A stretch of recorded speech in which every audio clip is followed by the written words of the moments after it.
Bonjour chère auditrice, chers auditeurs, c'est un réel bonheur de vous retrouver pour un nouvel entretien sur Inkel Média. Permettez-moi d'entrée de jeu de vous remercier pour votre fidélité. Vous êtes nombreux à nous partager vos commentaires positifs envers nos journalistes, nos chroniqueurs et nos experts. Sachez qu'ils sont ravis de savoir que leur travail vous plaît.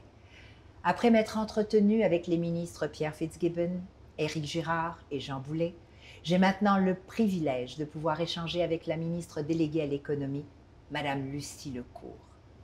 Madame Lecourt, merci de prendre le temps, malgré un agenda extrêmement chargé, pour vous adresser à notre communauté d'affaires et partager avec nous ce qui se passe et surtout ce qui s'en vient. Oh oui! Alors, je voudrais rappeler aussi que vous êtes, entre autres, la première députée de la nouvelle circonscription appelée les Plaines, qui se trouve à cheval entre Lanaudière et les Laurentides. Est-ce que vous pouvez nous parler un peu de cette circonscription et quels sont les plans d'action que vous avez en tête pour cette belle circonscription? Bien sûr, mais d'abord, merci. Merci de m'avoir invité. C'est un honneur pour moi. Je pense qu'à la suite des entrevues que vous avez faites, ça va être une belle continuité. Oui. Je le vois de cette façon-là. Oui, effectivement, je suis la première députée de Les Plaines, la première femme en plus, c'est bien. Je pense que j'ai même été élue dans les toutes premières le soir de l'élection, donc c'est vraiment un bonheur de représenter la circonscription de Les Plaines, qui est effectivement à cheval entre Lanaudière et Laurentides. C'est une circonscription qui est nouvelle due au déplacement démographique de la population montréalaise. Donc, il n'y a pas plus de circonscriptions, il y en a toujours 125, mais il y en a deux nouvelles qui ont été ajoutées dans cette portion du territoire en redessinant les cartes électorales. Donc, les Plaines est née. Les Plaines, ça le dit, hein, c'est les Plaines, c'est vraiment plat. Plat parce qu'il y a beaucoup de territoires agricoles. Il y a 3 villes, en fait, 2 portions de villes qui sont dans le territoire que je représente fièrement, c'est-à-dire la partie Saint-Janvier-Saint-Antoine qui est à Mirabel. Il y a Saint-Anne-des-Plaines qui est une ville en soi, donc toute la communauté, je représente toute la communauté de Saint-Anne-des-Plaines. Et il y a la partie La Plaine qui est à Terrebonne, qui était une ville avant la fusion et qui maintenant fait partie de Terrebonne. Donc, une belle communauté tissée serrée, comme on dit, parce qu'on voit, c'est des petites communautés, c'est vraiment les gens se connaissent tous à Saint-Anne-des-Plaines, ils se connaissent tous à La Plaine, beaucoup de terres agricoles, beaucoup de belles entreprises aussi et beaucoup d'organisations communautaires qui sont très vivantes parce qu'ils sont justement, je le disais tantôt, tissés serrés, donc les gens sont proches les uns des autres. C'est une fierté pour moi de les représenter parce que quand je suis arrivée en campagne électorale, moi j'avais 3 objectifs en tête. L'éducation, la santé, puis l'économie. On peut dire l'éducation, c'est au sens large, c'est très vaste. Moi, j'ai pu me rendre jusqu'à l'université. J'ai un de mes 2 enfants qui a fait la même chose. J'ai un fils qui est allé en éducation pas spécialisée, qui a fait un DEP. Donc, pour moi, c'est important, l'éducation. J'avais même un stagiaire jusqu'à il n'y a pas longtemps qui a terminé sa maîtrise, qui s'en va en faire une autre maîtrise. Donc, pour moi, c'est très important parce que c'est la réponse à plusieurs de nos questionnements dans notre société. Donc, d'ordre général, l'éducation, c'est très important pour moi. Et on a beaucoup... Sur mon territoire, il n'y a pas de cégep, il n'y a pas d'université, il y a des écoles primaires et secondaires, mais sur le pourtour, il y a beaucoup de centres, donc de centres de services. Donc, c'est ce que je veux faire découvrir davantage à la population, mais pour ça, il faut être proche de notre population. Ça, c'est une chose. La santé, bien évidemment, hein, je pense qu'on a vécu dans les 24 derniers mois, comment c'est important de revoir tout, de reconstruire notre système, mais ça part aussi des initiatives de nos populations. Locales, oui. Et ça, on y travaille vraiment beaucoup ensemble. Puis, bien, évidemment, l'économie, hein, mais maintenant que je suis ministre déléguée à l'économie, non seulement c'est important pour moi avant, je suis issue des chambres de commerce. Absolument. Et j'ai travaillé quand même pendant plusieurs années avec les entrepreneurs directement lorsque j'étais plus dans le réseau privé. Donc, pour moi, c'est évidemment l'économie, c'est la réponse à plusieurs de nos questions. Mais je trouve ça très intéressant de voir à quel point vous arrivez avec un bagage aussi, mais dans une région qui est fraîche. puis qui peut-être elle-même n'a pas l'habitude d'être au cœur, je dirais, de certaines actions importantes. Donc, ça va probablement changer même la perception de... Souvent, je parle avec des agriculteurs, des agricultrices, et puis ils me disent, mais on ne se considère pas toujours comme des entrepreneurs. Nous, c'est comme naturel. Et c'est donc ça qui va faire aussi un changement, c'est le fait que vous mettiez des projecteurs sur de très belles entreprises locales avec des attentes, mais aussi une importance capitale au niveau de on essaie de dire de s'autosuffire. Oui. Donc, l'autonomie alimentaire, on l'a voilà. dit. Plusieurs de nos agriculteurs, qui sont de très grands entrepreneurs, Oui. L'ont compris, Oui. sont passés à l'action. Dans mon territoire, dans ma circonscription, il y a beaucoup Oui. d'entrepreneurs agricoles qui ont levé la main. Et c'est ça. Effectivement. Et il y a des belles initiatives qui sont sorties. Vous savez, moi, mon premier rôle, d'abord, c'est d'être député Oui. Et d'être proche de la communauté. On dit les priorités, ce sont celles-là, mais il y a également ce qu'on appelle dans notre jargon à nous des cas de comté. Là. Oui. Et ces gens-là, la première porte sur laquelle ils devraient frapper, c'est celle de leurs députés. On est là pour les aider, on est là pour les écouter, puis essayer, dans la mesure du possible, de répondre à tous leurs besoins. Exact. Je dis bien dans la mesure du possible. Des fois, ça ne l'est pas, mais des fois, on est ça là vient pour plus ça. tard. Oui, Mais au moins, on entend, on écoute, on est à l'écoute.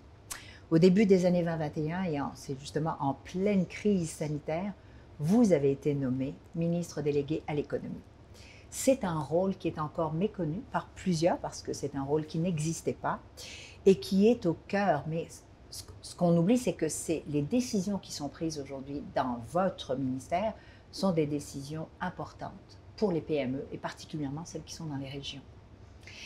Alors, comment vous pouvez nous éclairer, je dirais, sur ce nouveau mandat, puis sur ce mandat-là, qui est un mandat, je vais l'appeler terrain, un mandat terrain.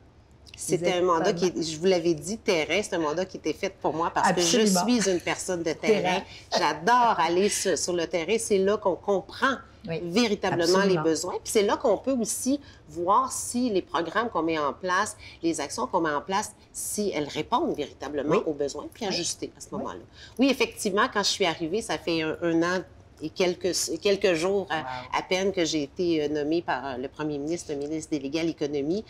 Effectivement, c'est un mandat qui m'allait bien parce que, vous l'avez dit, je suis une personne terrain, mais c'est aussi les PME. Le premier ministre, avec évidemment le concours de mon collègue Pierre Fitzgibbon, m'ont donné le mandat de m'occuper des PME, des petites et des moyennes entreprises. Vous savez, ça représente pas loin de 80, un petit peu plus que 95 des entreprises au Québec. Il faut le rappeler. Ce sont des PME, c'est-à-dire des entreprises qui ont 250 employés et moins. Elles ont besoin de notre support, elles ont besoin de notre concours. Donc, le premier ministre m'a répété à plusieurs reprises: je te confie le mandat de t'occuper de nos PME. Donc, on travaille justement à mettre en place des plans d'action. Il y a un plan d'action que je vais déposer bientôt au printemps, justement, pour démontrer tout ce qu'on a entendu, modifié, puis qu'on va appliquer maintenant. Mais j'ai également toute l'économie sociale, toute la mutualité, tout le reprenariat, également la filière alcool, qui est complexe, qui est très complexe. Et ça, ce sont d'anciens, de nouveaux, puis de futurs entrepreneurs aussi. C'est une filière qui est assez complexe, comme je disais, parce que c'est toute une question de permis, c'est aussi de la production et c'est aussi de l'achat et de l'économie circulaire. Donc, c'est un beau dossier qui m'a été confié. J'ai plusieurs beaux dossiers. Oui, j'y arrive justement parce que vous souhaitez, et ça fait partie de votre mandat, mais vous êtes comme ça, puisque vous l'avez rappelé, présidente aussi de la Chambre de commerce. C'est là où je vous ai connue d'ailleurs moi-même, et j'ai été assez impressionnée parce que vous étiez capable de rassembler un peu tout le monde. Vous avez toujours ce volet de rassembleuse, mais vous voulez vous assurer que les entreprises aient accès à du soutien. Ça, c'est la chose la primordiale, et c'est vrai, c'est ce qui va permettre aux entreprises en région de pouvoir se développer et d'avoir accès. Donc, vous avez mis en place un réseau qui s'appelle Accès Entreprises Québec, communément appelé AEQ, pour ceux qui l'utilisent déjà. Pourquoi un tel réseau a-t-il été mis sur place? Parce que on sait, on le dit, ah mon Dieu, au Québec, on a quand même plus de 1600 organisations et organismes qui viennent en aide, entre guillemets, à différents entrepreneurs de toute taille. Pourquoi ce réseau? Le réseau Accès, l'acronyme, c'est effectivement Accès Entreprises Québec, a été mis en place par ma collègue Marie-Ève Proulx à la réponse d'un besoin qui était de s'assurer que dans l'ensemble des régions, on ait un équilibre dans l'offre de services, ce qui n'était plus depuis le sous-financement ou même la coupure des CLD qu'on appelait à l'époque. Oui. Donc, certaines MRC ont intégré les services à leurs services actuels, d'autres ont maintenu certains CLD. Donc, il fallait trouver une réponse à ce besoin-là. Pourquoi? Parce que les entrepreneurs ont peu de temps, et vous le savez, hein, ont peu de temps à consacrer quand on a peu ou presque pas d'employés, on porte plusieurs chapeaux. Souvent, on est sur la chaîne de production. Donc, on a besoin d'avoir à la portée, de mettre à la portée des entrepreneurs tous les services. Donc, ma collègue, lorsqu'elle a pensé le projet puis qu'elle l'a mis en place, c'est justement pour répondre à ce besoin-là. Chaque MRC est doté dorénavant de 2 ressources additionnelles payées par le ministère de l'Économie et de l'Innovation, où les gens peuvent se référer. Mais je veux aussi que ces ressources-là puissent être tellement locales qu'elles puissent aller à la rencontre des entrepreneurs aussi pour leur dire, pour leur démontrer toute la gamme d'outils, parce que l'écosystème entrepreneurial, il est gros. Oui. Il est très gros. On peut s'y perdre, d'ailleurs. Exactement, mais on a l'argent, on a l'expertise et on peut répondre à tous les besoins. Encore faut-il que les entrepreneurs le sachent. Alors, c'est pour ça qu'on a mis en place Accès Entreprises Québec, qui est en implantation. Je dirais qu'en temps de pandémie, ça a été quelque chose de le mettre en application, en opération, mais c'est fait maintenant. C'est fait. Oui. Donc, maintenant, on sait que, peu importe la MRC, les entrepreneurs peuvent faire appel à ce soutien, à cette, je dirais, cette spécialisation pour avoir des réponses basées sur leurs besoins spécifiques. Parce que c'est vrai que ce n'est pas tous les entrepreneurs qui ont les mêmes besoins, dépendamment des régions. Exactement. C'est ça. Vous n'avez pas non plus mis en place que ceci, ou du moins amené ce projet-là à maturité, mais vous êtes allé constater vous-même les effets sur le terrain. Vous avez rencontré les élus municipaux, vous avez rencontré les différents préfets, vous avez même été à la rencontre de plusieurs entrepreneurs. C'est pour ça que je vous dis femme de terrain. Alors, est-ce que vous avez pu constater quelques effets positifs déjà, ou y a-t-il besoin de faire des améliorations encore?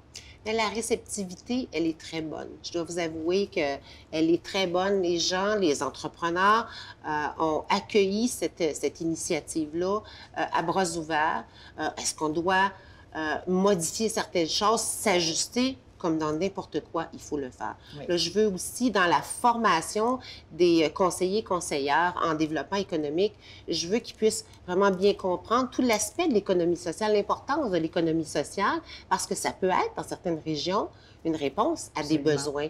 Parce que le privé, c'est une chose, et l'économie sociale peut venir compléter aussi le réseau privé. Donc ça, c'était également dans la formation qui est en cours actuellement. Chaque MRC a accès à une plateforme justement pour les conseillers et conseillères en développement économique. Donc, dans cette plateforme-là, ils ont tous les outils nécessaires, puis ils peuvent se parler aussi entre différentes MRC. Ah. Donc, on peut être à Sept-Îles puis parler à la MRC de Bécancour ou être à Granby puis parler avec le Grand Nord. C'est la beauté de cette plateforme-là pour pouvoir diversifier.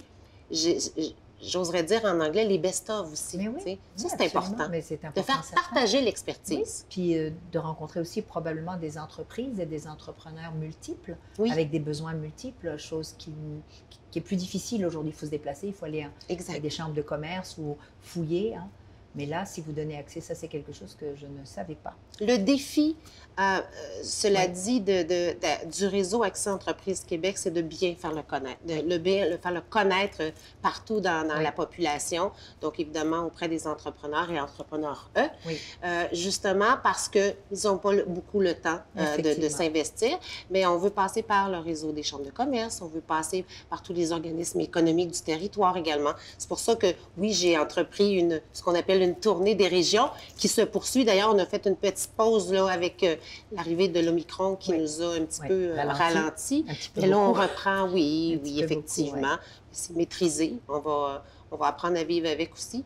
Donc, à partir de ce moment-là où on change un petit peu notre façon d'être, mais là, on va poursuit la continuer. tournée. C'est parfait. Un des freins importants, on en parle souvent, c'est pour l'évolution de nos entreprises et de nos entrepreneurs, c'est la lourdeur administrative, n'est-ce pas?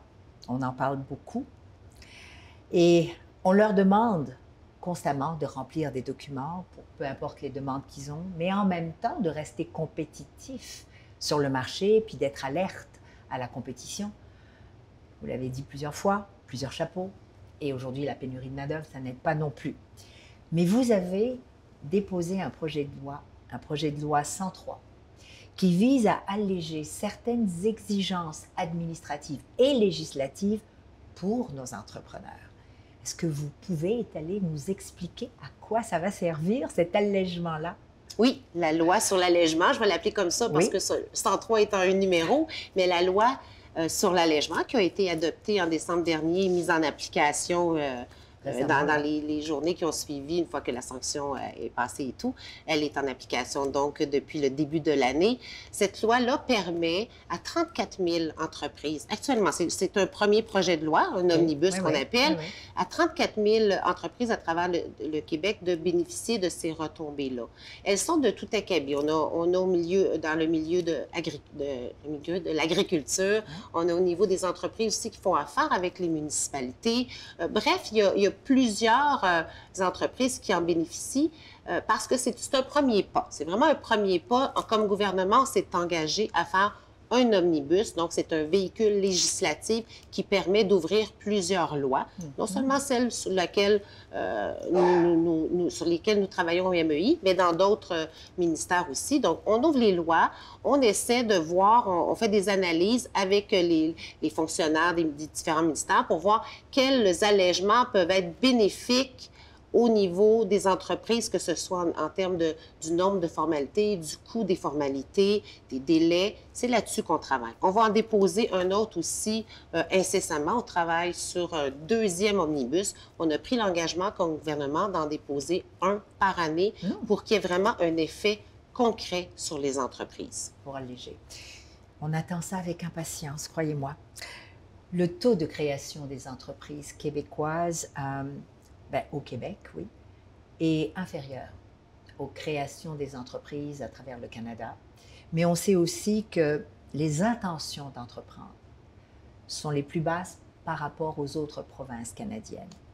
Quels sont les moyens, Madame la ministre, que vous souhaitez mettre en place ou que vous avez peut-être mis déjà en place pour contrer à cet enjeu, parce que c'est un enjeu? Je vais commencer en vous disant que ce sont des statistiques qui nous ont interpellés beaucoup au ministère, avec lesquelles on a travaillé.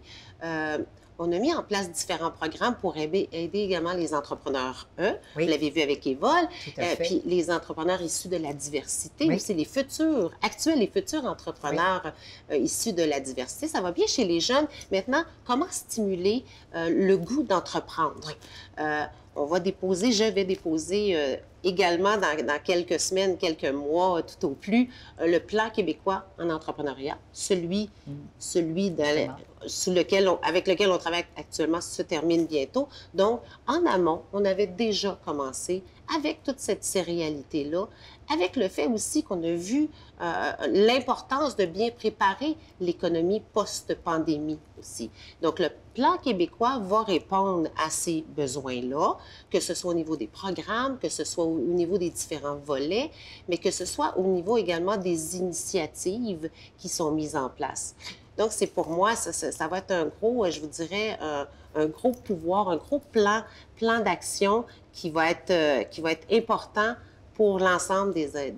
Que ce soit au niveau des femmes, que ce soit au niveau des jeunes, des gens issus de la diversité, mais de façon globale aussi. Donc, je vais même rajouter le reprenariat, parce que ça, c'est une réponse aussi à nos besoins actuels et futurs. Oui, parlons-en justement du reprenariat, parce que ça ne fait pas toujours partie des discussions. Pourtant, il y a plusieurs familles, justement, qui aujourd'hui arrivent à maturité, puis doivent passer le flambeau, que ce soit à un membre de la famille ou des membres de la famille, ou que ce soit, pourquoi pas, à des employés qui sont là. Tout à fait. Et je sais qu'au niveau fiscal, il doit y avoir une vraie réflexion, mais aussi au niveau de comment on fait pour véhiculer ce besoin-là, mais aussi cette accessibilité-là.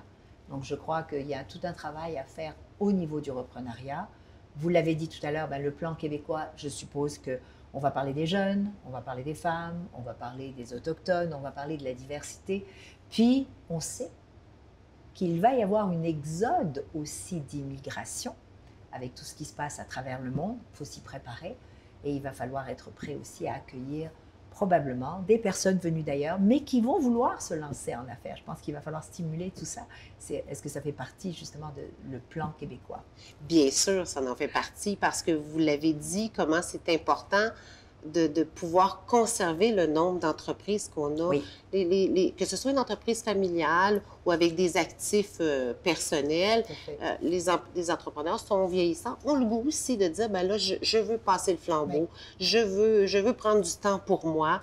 Et pourtant, c'est un ensemble d'années qui font en sorte qu'on se dit, bon, je voudrais partir rapidement ou dans les prochaines années. Donc, il faut le travailler en amont, tout ça.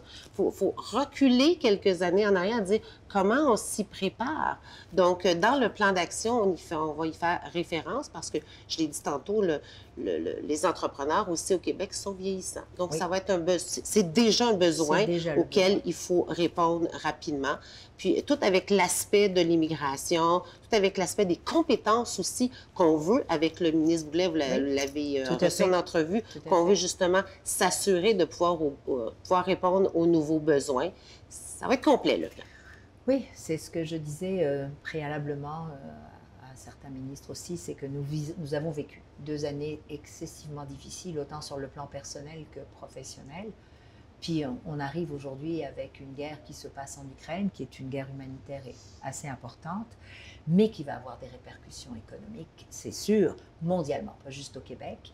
Et est-ce qu'on va être prêt? Est-ce qu'on regarde de près? Je suppose que nos gouvernements vont s'atteler à cela aussi, parce qu'au niveau de l'approvisionnement, au niveau de la main-d'œuvre, au niveau de l'exode, il va falloir se préparer économiquement et socio-économiquement. Donc je pense que vous y réfléchissez parce que c'est assurément. Oui. Oui, c'est important.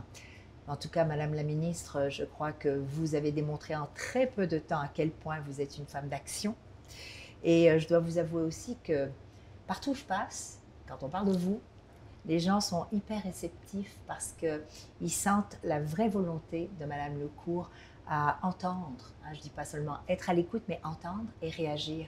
Donc, j'aimerais vous dire au nom de tous les entrepreneurs et les entrepreneurs, les PME. Merci d'être à l'écoute. On a vraiment besoin d'avoir un peu plus d'espoir puis de sentir que les choses vont en s'améliorant parce que ça n'a pas été simple. Qu'avez-vous envie de dire à nos auditrices et à nos auditeurs, Madame Lecourt? Bien, je suis contente que vous parliez d'espoir parce que, effectivement, pour moi, c'est important que les gens, que les entrepreneurs regardent vers l'avenir, apprennent des 2 dernières années, évidemment des années antérieures aussi, mais les 2 dernières années ont exacerbé certaines de nos réalités. On parle beaucoup de la rareté de la main-d'œuvre, de la pénurie de main-d'œuvre, pour ne pas la nommer. On parle beaucoup également du besoin de numériser nos entreprises. Ouais. On a mis en place un programme, le OTN, qu'on appelle, justement pour aider les entreprises à comprendre cette importance-là. Ça fait partie d'AEQ, comme je vous disais tantôt, puis d'Investissement Québec aussi. C'est leurs objectifs de bien faire connaître ces programmes-là. C'est important aussi de voir toute la robotisation, comment est-ce qu'elle revêt une importance tellement grande aujourd'hui pour s'assurer que les gens aient des postes à la hauteur de leurs compétences, qui puissent contribuer aussi à l'économie. On veut avoir des gens qui soient heureux d'aller travailler, de partir le matin.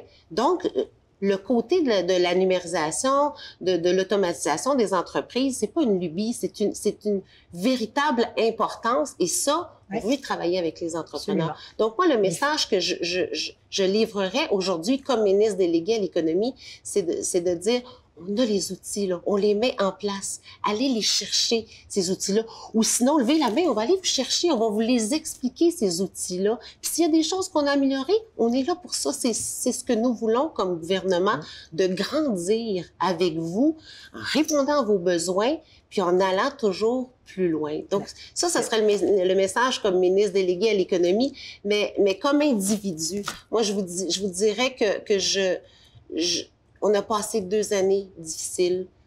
Les prochaines, est-ce qu'on va être plus facile? On le verra au fur et à mesure, mais l'important, c'est qu'on regarde vers l'avant, qu'on apprenne aussi comme individu, je parlais comme entrepreneur tantôt, mais comme individu, qu'on apprenne à se dire quels sont les beaux côtés que je peux aller chercher puis travailler encore plus dans l'avenir. Ouais. Donc moi, c'est ce que j'aurais comme message, je vous dirais, aux gens, à la population en général.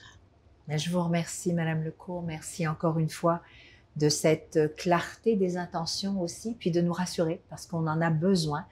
Et si je peux me permettre, je soulignerai aussi que nous sommes et nous avons besoin de nous rappeler en tant que peuple québécois, que ce soit les gens en général, les travailleurs, mais aussi les entrepreneurs, que nous avons la capacité.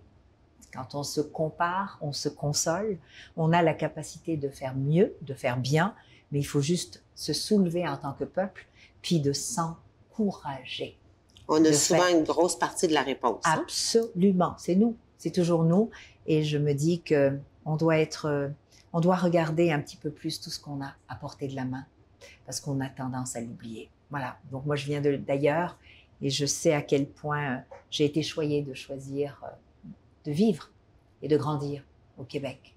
Donc, merci à vous toutes et à vous tous et au plaisir de vous retrouver. Madame Lecourt, encore une fois, merci de votre présence. Merci.